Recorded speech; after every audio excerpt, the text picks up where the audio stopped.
Pero ka nang sangan lang. Okay. Hello guys. Aji bhi ekta gana korbo. Aji to nichor la kotha ba korbo le ase. To sai khe dibi aro bal lai shi bole like khe kuni dibi. Jisbe go kha.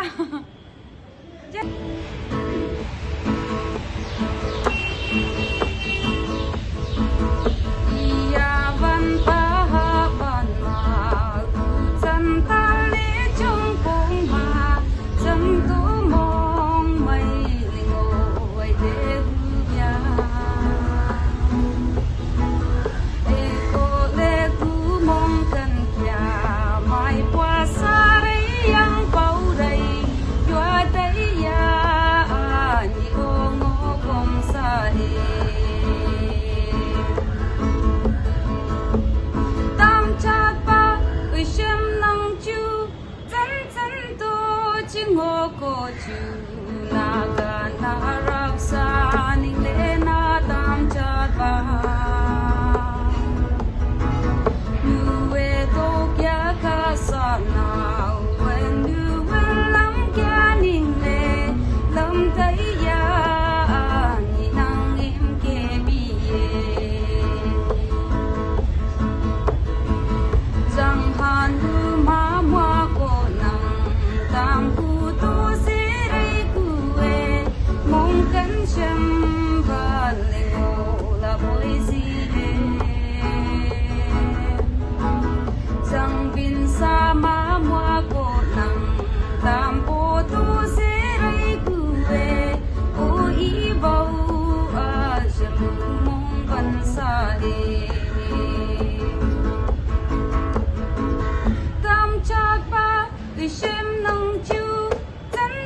chu na ga na raksa